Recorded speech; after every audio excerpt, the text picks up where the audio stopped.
बातमी तुम्ही वाचली, त्या मुवमेंटला तुमच्या मनामध्ये प्रचंड संताप आलेला असेल, तरी सुद्धा तुम्ही ज्या भाषेमध्ये एखाद्या दुसऱ्या माणसाशी बोलत आहात ती भाषा वेगळी आहे, असू शकते.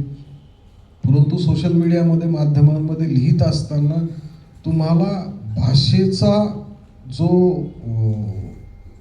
सभ्यता जी आहे ती पाळण्याशिवाय दुसरा काही ऑप्शन नाही. अदरवाईज काय होईल की मग तुम्ही एखादा तुमचा शब्द जो आहे तो चुकीचा जर गेला तुमच्या लिहिण्यातून आणि त्याच्यावरून जर समजा तुम्हाला या सगळ्या कटकटीमध्ये जर समजा अडकायला लागलं, ठीक आहे की ज्या वेळेला आपण हे सगळं करत असताना आपण सरकारच्या विरोधामध्ये उभे आहोत म्हटल्यानंतर सरकारचं तुमच्याकडे लक्ष आहे, सरकार तुमच्या पाठीमागं आहे, तुम्हाला ते कुठं ना कुठं अडकावणार आहे, तुम्ही त्याला भीत नाही, तुम्ही या केसेसला भीत नाही. हे सगळं जरी असेल तरी क्षुल्लक चुकीमुळं एखाद्या माणसाचा जर आवाज जर समजा बंद होणार असेल तर हे सगळ्या चळवळीला आणि सगळ्या सिस्टमला आपल्याला परवडण्यासारखं नाही आहे.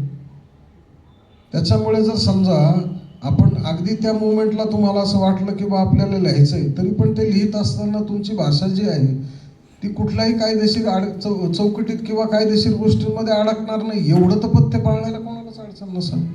ॲटलिस्ट तेवढं तर आपण करू शकतो.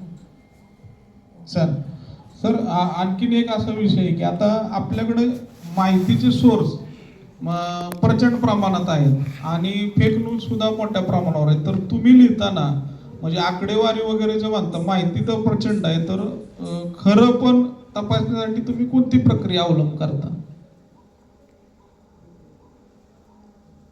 एक सरकारची जी काही आकडेवारी असती, ज्या वेळेला तुम्ही ती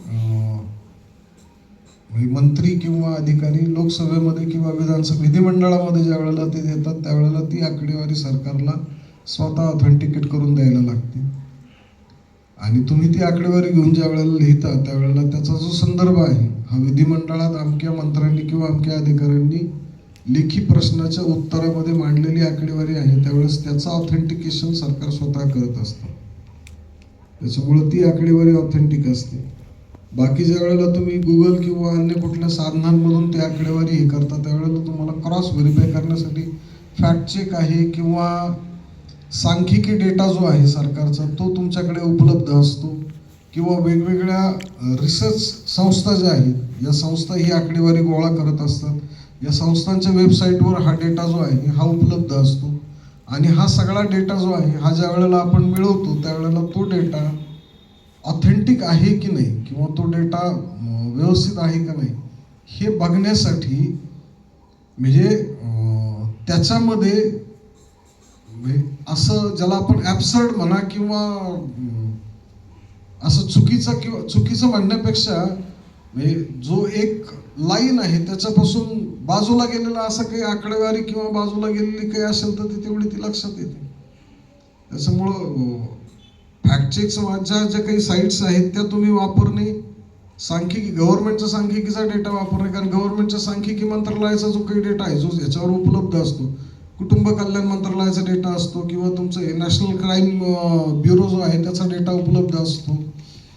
तुमच्या त्या कुटुंब कल्याण मंत्रालयामध्ये अगदी जन्मदारापासून या सगळ्याचा डेटा उपलब्ध असतो. हाच डेटा ज्या वेळेला घेऊन तुम्ही सरकारच्या धोरणांची चिरफाड करता त्यावेळेला तुम्हाला कोणी हे म्हणू शकणार नाही की तुमचा डेटा चुकीचा आहे.